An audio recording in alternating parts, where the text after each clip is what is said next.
3, 2, 1...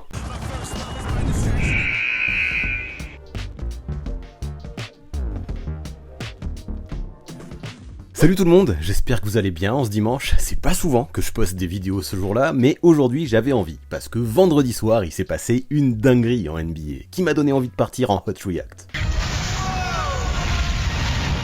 Et ouais, si vous êtes fan de NBA, vous l'avez sûrement suivi. Kyrie Irving, en mode imprévisible comme d'habitude, a encore une fois demandé son transfert. Là, il y a donc plein de rumeurs, logiques, plein de spéculations, et j'ai décidé d'y participer moi aussi, en réagissant à chaud. Alors le sujet, vous l'avez vu de toute façon sur la miniature, on ne perd pas plus de temps et c'est parti. Mais où donc va aller Kyrie Irving ?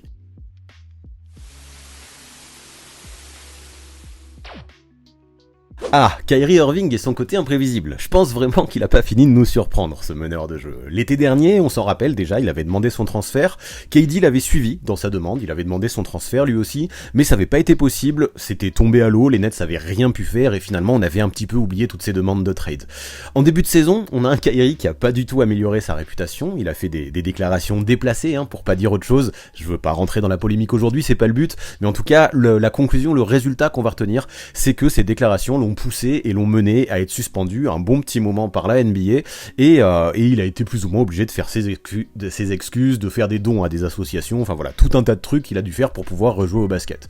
Là, à ce moment, clairement, on avait l'image de Kyrie qui était au plus bas, même Nike l'a lâché, son sponsor principal, et là on était sûr d'une chose, c'est clair, c'était un joueur talentueux, oui, mais qui était complètement imprévisible dans l'attitude, qui était complètement incontrôlable. Il a un comportement qui est impossible à anticiper, un gars qui peut faire tout et n'importe quoi hors du terrain, et ça c'est compliqué forcément pour une équipe qui doit le driver des fois, et même c'était le cas en début de saison, et même la fin de saison dernière, et même cet été, il donnait l'impression que le basket c'était vraiment un élément secondaire dans sa vie, quelque chose qui lui plaisait pas forcément.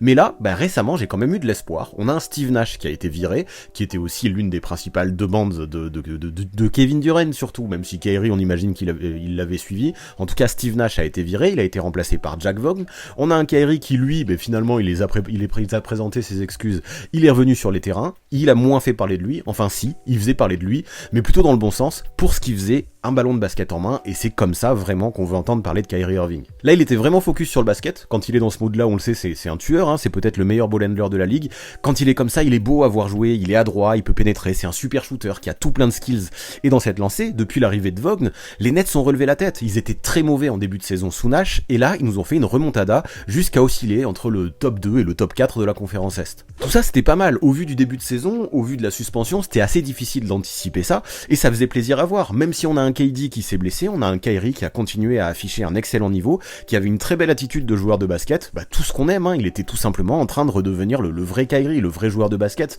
le All-Star qu'on connaît, c'est celui qui a envie de jouer au meilleur niveau possible, sans être parasité vraiment par des éléments extérieurs, comme ça a été le cas à plusieurs moments dans sa carrière. Donc ça lui a même permis d'obtenir une place de titulaire au All-Star Game, là, il y a quelques semaines, c'est fort, et tout ça grâce à des stats de ouf qui sont propres, avec un impact régulier, un impact efficace.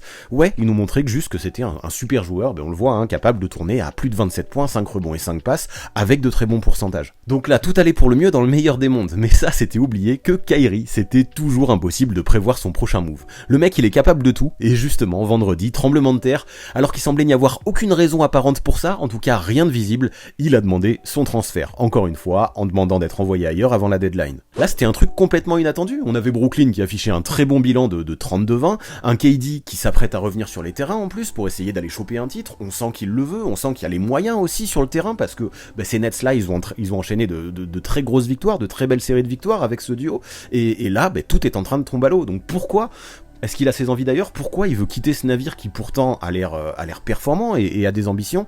On sait pas, mais ce qui est clair c'est qu'il a des envies d'ailleurs. Visiblement, en tout cas moi je pense que ça joue, il a toujours le fait que, en travers le fait que l'an dernier les Nets aient refusé de lui filer le max lors de la négociation de sa prolongation, c'est pour ça qu'il a rien signé. Difficile en même temps pour les Nets de lui faire confiance sur le long terme vu ses décisions improbables, moi je comprends qu'il lui ait pas filé le max de façon trop anticipée. Je pense aussi qu'il a encore en travers de la gorge sa suspension en début de saison, l'obligation de faire ses excuses ou de filer des millions de dollars à des des assauts en mode chantage un peu, toutes les amendes qu'il est payé.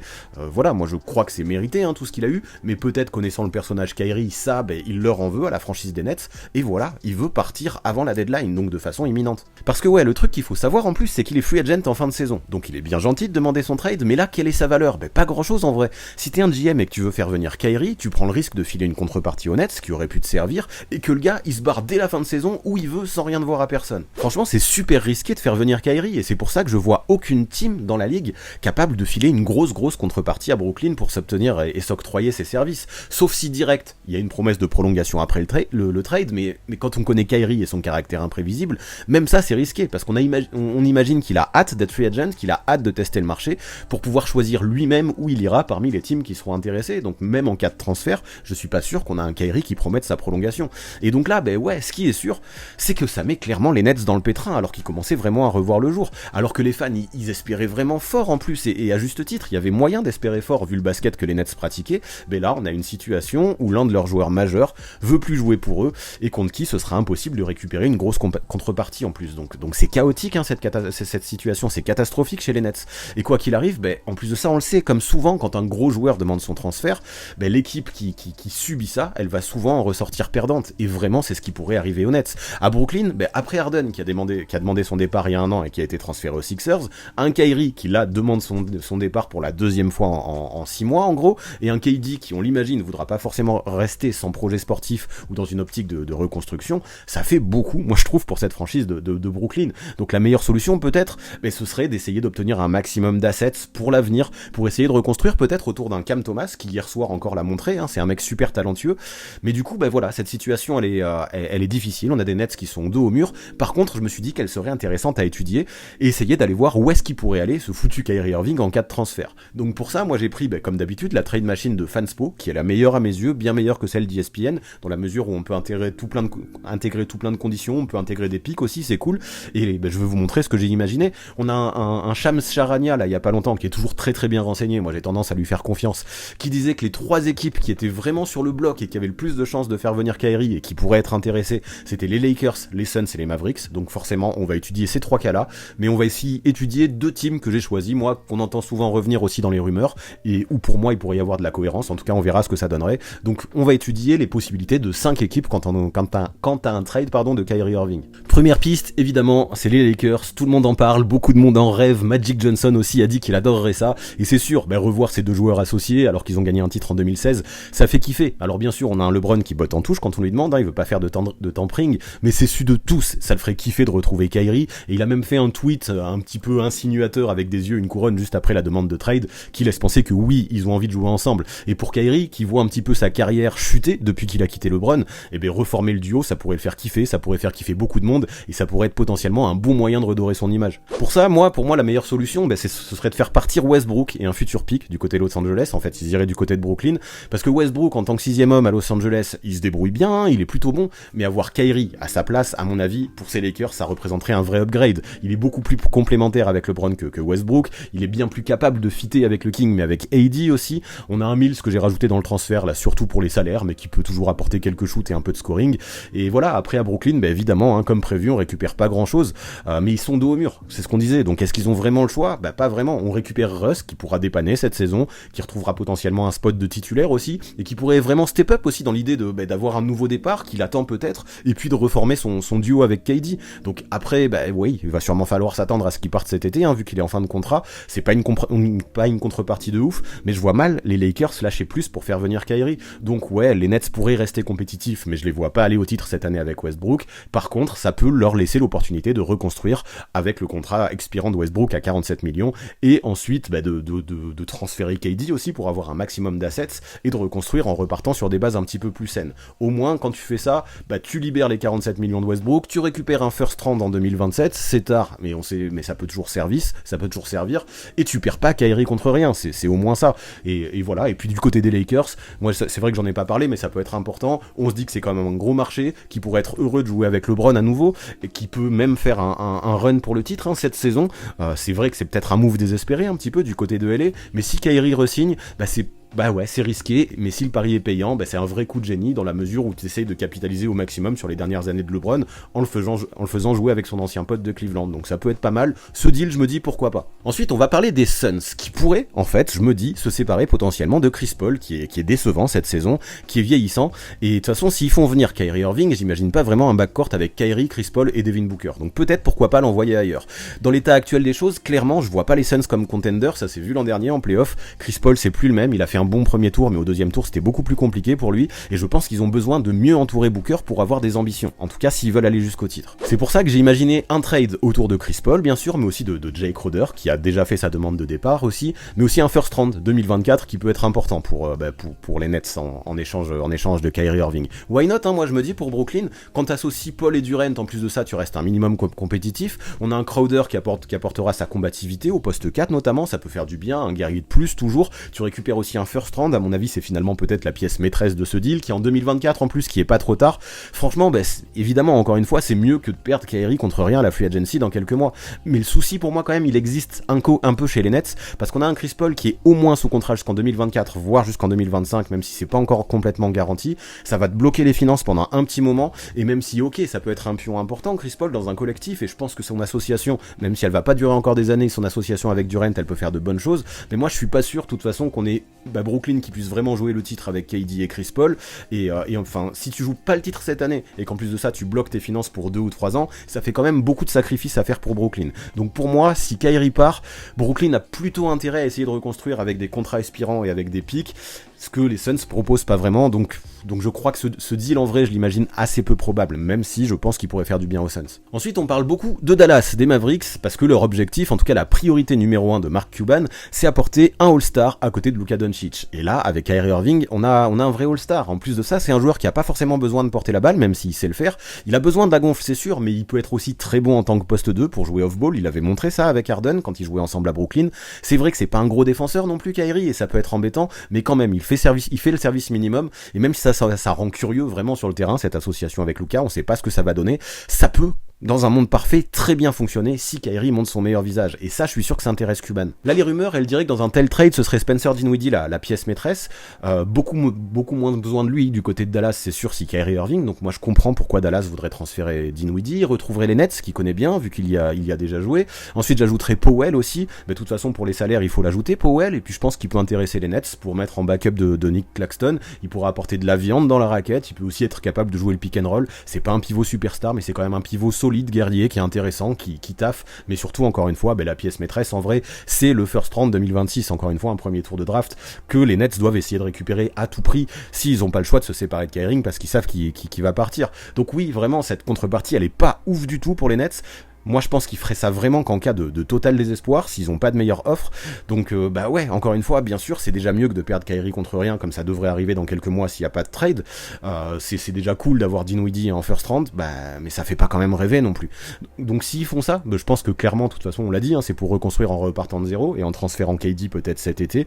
Ça peut être une solution. Mais perso, dans cette optique, je crois que je préfère clairement l'offre des Lakers avec un Westbrook qui lui sera free agent en fin de saison et qui peut permettre vraiment de repartir sur d'autres bases. Ensuite, je vous avais parlé d'équipe bonus et moi je veux parler du Jazz. En fait, ils reviennent souvent dans la discussion parce que, on l'a entendu, ils veulent reconstruire autour du duo Markkanen-Kessler. Tout le reste est dispo, ils sont prêts à bouger sur le marché des transferts. Et on a un Danny Ainge qui est le dirigeant dans le front office du Jazz, qui était celui, on se rappelle, qui avait fait venir Kyrie Irving à Boston. Et même si ça a été un échec, Irving aux Celtics, on sait que le dirigeant aime beaucoup son jeu. Donc pourquoi pas, je pense que Ainge pourrait être intéressé. Pour ça, j'ai pas eu trop le choix, j'ai imaginé un deal autour de Mike Conley. Mais le souci, moi je me dis, c'est que Utah, c'est quand même pas la destination rêvée pour les stars et les All-Stars, notamment un mec comme Kyrie Irving qui, on l'imagine, privilégiera potentiellement un gros marché. Et perso, je vois mal l'avenir de Kyrie à Utah. Je le vois mal se dire, allez, moi je vais à Utah et je vais y passer 5 ou 6 ans.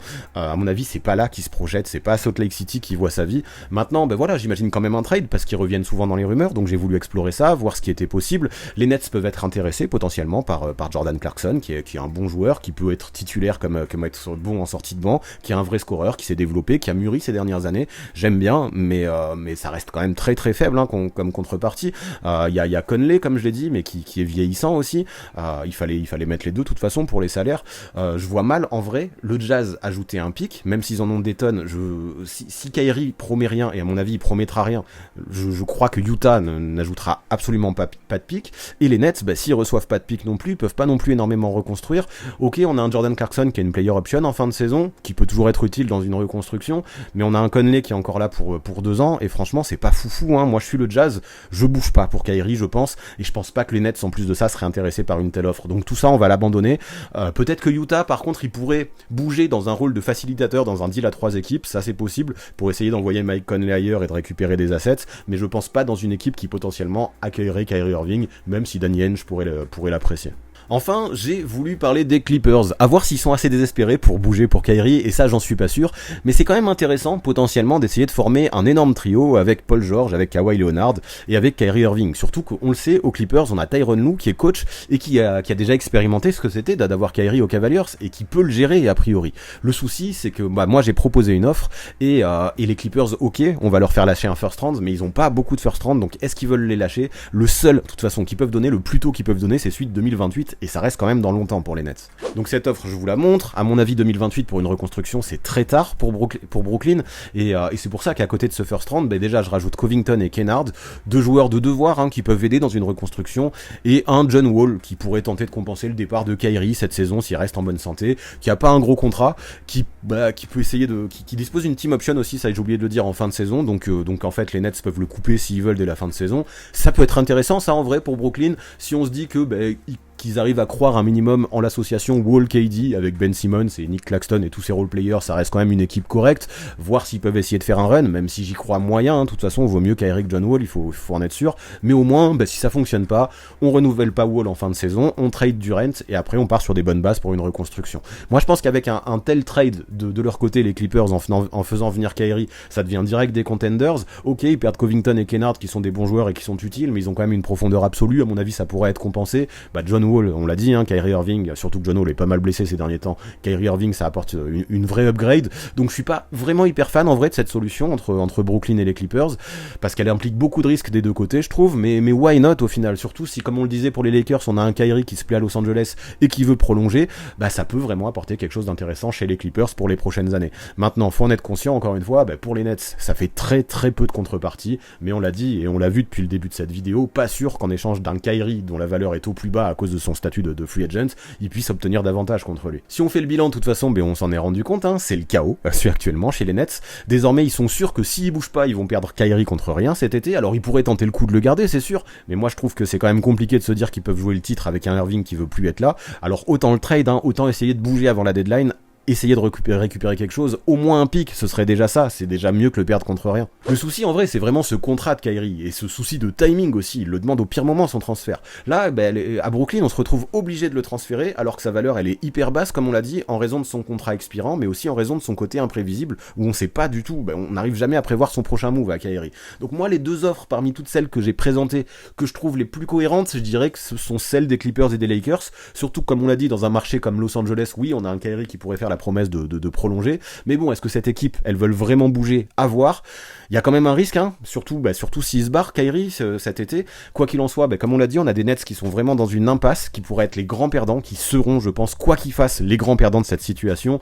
Moi, si je devais faire une petite prédiction, je pense que je mettrais une petite piécette sur les Lakers. C'est eux, actuellement, qui ont la situation la plus compliquée en NBA. À mon avis, c'est les plus à même de faire un move pour essayer de relancer leur saison, pour faire plaisir à LeBron, comme on l'a dit, pour essayer de capitaliser au maximum sur les dernières années du King. Espérons que si ça se fait, on a un Kyrie qui arrive, qui arrive à rentrer dans le rang. Mais pourquoi pas ce petit move du côté des Lakers. De toute façon, ils pourront mettre la pression aux Nets, et c'est ça qu'il faut retenir. Si les Lakers sont vraiment la seule team qui est intéressée, on a des Nets qui peuvent se retrouver complètement obligés de transférer Kyrie, et qui, si les Lakers proposent genre 3 mars et 3 pièces de 5 centimes, on a des Nets qui seront limite obligé d'accepter, parce qu'au final c'est mieux d'avoir ces 3 mars et ces 3 pièces de 5 centimes que de perdre Kyrie Irving contre rien cet été. Donc très compliqué pour les Nets, en tout cas moi j'ai hâte de voir ce que ça va donner, et allez, comme je disais, je me mouille, un Kyrie Irving aux Lakers, ça semble de plus en plus pas probable, mais en tout cas on peut vraiment commencer à l'imaginer désormais. Voilà pour ce qui est de la situation de Kyrie Irving, des Nets et des potentielles destinations. Voilà pour ce qui est de ce nouvel Hot React. Est-ce que ça vous a plu? Comment vous l'imaginez, vous, l'avenir de Kyrie Irving? Est-ce qu'il y a une équipe qui vous semble plus probable qu'une autre? Est-ce que je l'ai cité cette équipe? Est-ce qu'il s'agit d'une autre team? Dites-moi tout ça en commentaire, ça m'intéresse à fond. Et pour finir, vous connaissez les bails, on s'abonne à la chaîne, on active la cloche pour recevoir les notifications, on lâche un maximum de pouces bleus et on rédige ses meilleurs commentaires. Big up en tout cas à tous ceux qui sont restés jusque là dans la vidéo, c'est super important pour le watch time, le référencement et la mise en avant sur YouTube, et merci à tous ceux qui continuent à soutenir sur Twitch et sur Tipeee. Franchement, vous êtes le 100 en ce début d'année, ça m'aide de ouf, alors si vous aussi vous voulez faire partie de cette Dream Team, vous savez quoi faire, toutes les infos seront dans la description. A très vite.